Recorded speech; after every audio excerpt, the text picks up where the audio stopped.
These are the stats and ETs that got me into 13 colleges as a Ghanaian immigrant.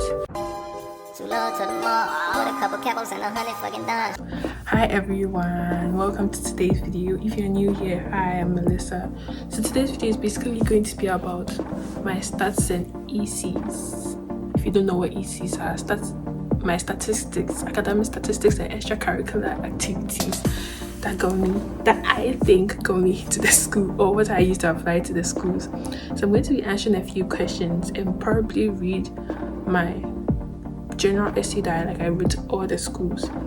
So GPA, I didn't have a GPA. Ghanaian high schools don't deal with GPA, so I didn't apply to any school, any GPA. I just sent them my transcript and they did what they had to do, I think.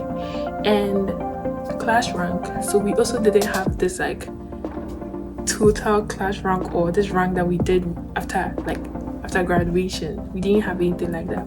So we only had class rankings at the end of every semester. And for me, I think my ranking improved every semester. So let's say I was 10 out of 40 people in the class this semester. The following semester was 8. Then I kept on rising. I actually never dropped this in high school, which is actually very good. Yeah. And for extracurricular activities, I have a few listed here. I made a full list of all my extracurricular activities. So let's check them together. For my extracurricular activities, I have my laptop here that I'm reading off. So for the first extracurricular activities, I was a club president of a club called AIMS Club, FUMIN, African Institute of Mathematical Sciences. So I was a club president for that club. And I was also a form leader in my final year of high school. And I joined essay competitions. So I wrote some essays for some competitions and I added them, even though I didn't win any of those competitions. I added them, and I was a delegate for Chad at an AU conference in 2023. I was still in high school, so I added that. And there was a dorm monitor. If you don't know what a dorm monitor is, someone who is a lead of people in one dorm.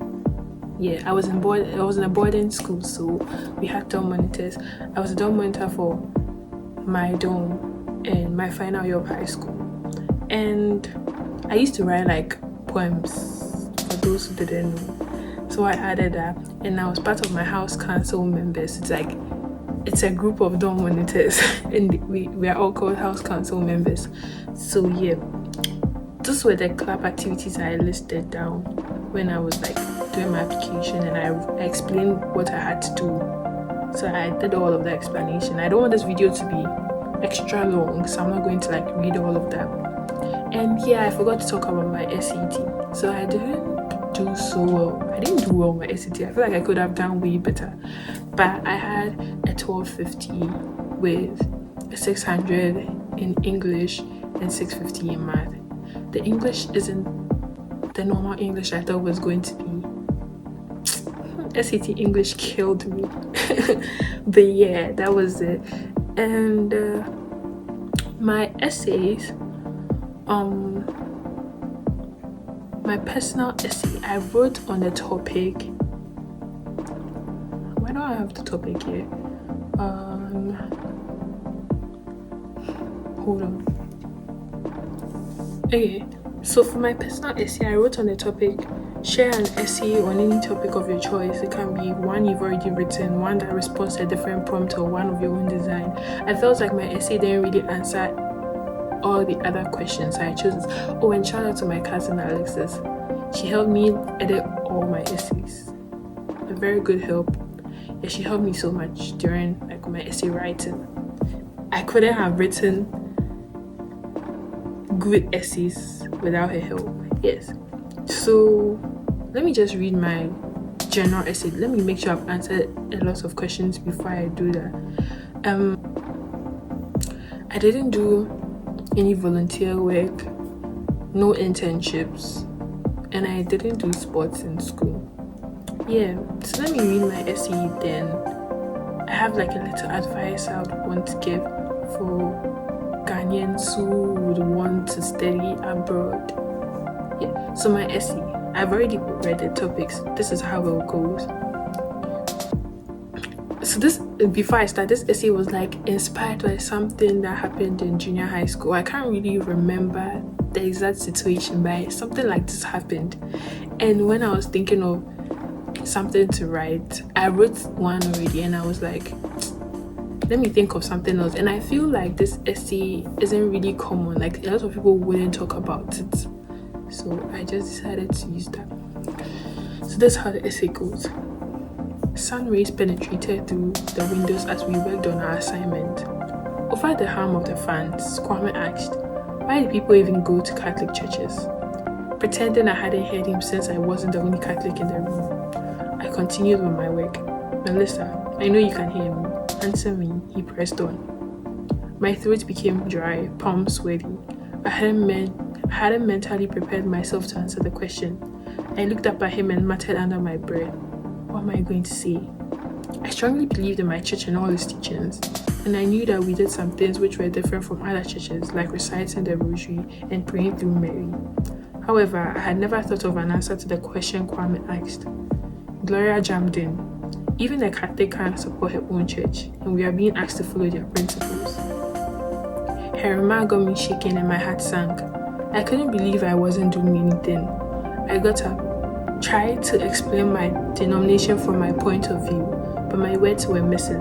I had no idea what I was trying to say. I started through an explanation that Catholics had different ways of worshipping, but still worship the same God.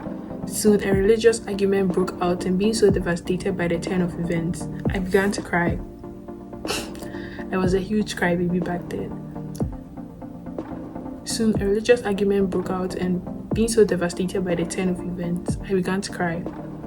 Not even the other Catholics in the class spoke out to support my very unconvincing reasoning.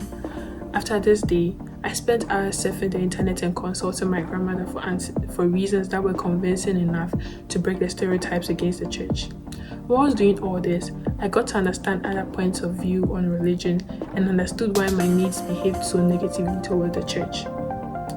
They thought negatively of the church because they thought Catholics worshipped Mary and the saints and had incorrect doctrines such as purgatory. I was doing all of this to get back at my mates for criticizing my church and for the embarrassment they caused me. However, after I thought I had gathered enough information to rebut their arguments, I realized it was better to make them understand our way of worshipping than try to prove them wrong, because my church teaches its members to treat all people with dignity regardless of their faith, to respect the belief of others even if they differ from ours, and to share our faith with others, which can lead to a deeper understanding and respect for each other. There is no distinction between Jew and Greek, and the same Lord is Lord for all. Romans chapter 10 verse 9 to 12 was the verse that clarified my understanding. Even though we may all attend different churches, we are all one in the Lord's sight. Before the end of the school year, I organized a time to explain to my class what I found during my research. I passed out a pamphlet I had created to every person, and we had a class discussion. But at the end of our discussion, we all realized how we failed to understand others, and we learned ways we could truly express our ideas to others without wrongfully criticizing. Reflecting on my past, I feel I now understand people I often misjudged and misunderstood. In reconciling, I've realized I didn't try to understand people and always thought my point was better. By letting go, I am filled with much more knowledge about aspects of life than I ever was. Our discussion has taught me more. Instead of vilifying others for misjudgment, I can now understand them and share my ideas with them. When I hear others begin a topic, I can smile and join them in discussions. So this was what my essay was about. So my advice would be that for extracurricular activities, do what you want to do. Don't just do it because you're trying to get extracurricular activity for college applications. Do what you actually want to do, and also take your academic work seriously. You need it a lot. Just take it seriously, do your best every time, and for the SAT to put in your all. Some schools don't accept the SAT scores, and it doesn't really matter, but as long as you want to do it, you just have to put your mind to it and do it. Part why I said some schools don't accept SAT scores, I meant you can apply to schools test optional, so you wouldn't have to use your SAT score. So it didn't really matter. I meant that some schools are test optional. Yeah, that was what I meant. So I hope I cleared the air over there. And also, when you're applying to the schools, if you want to go to a particular school, make sure you apply. Even if you think you wouldn't get it, you wouldn't get into the school. That was a mistake I made. There were some schools I really wanted to go to, like so bad, and I didn't apply to them because I was too scared. Can you imagine? Yeah, I was too scared to go to those schools, so I didn't apply to them. But my advice to you, we take the step forward. Be courageous and apply to those schools. Even if you don't get in, you get into other schools. It doesn't matter. Yeah. And just do your best and have very good relationship with your teachers. So I can get someone to write recommendation letters for you, because recommendation letters are so necessary. Like I think to me, I would say they are one of the things that the schools look at to decide. Yes, so make sure you have a very good relationship with your teachers. You don't have to be like so close to the teachers, but make sure they know you. If you have to answer questions in class for them to know you, do that. Yeah, just do your best in school. Just learn hard. Take everything seriously. Extracurricular activities, take them seriously. Even if you have to do sports, do it, and just take everything you do seriously. And you're going to get a benefit from it. And last but not least, always put God first. Pray so hard. Pray, because God is the only one that can help you get what you want to get. So I think that'll be all for today's video. I hope you guys enjoyed it. I mean, it's not so detailed, and I feel like I didn't have so many activities to talk about, but then the littlest activities can get you somewhere. So just do what you want to do. So yeah, this is going to be all for today's video. I hope you guys enjoyed the video, and see you guys in my next videos. Bye. Peace out.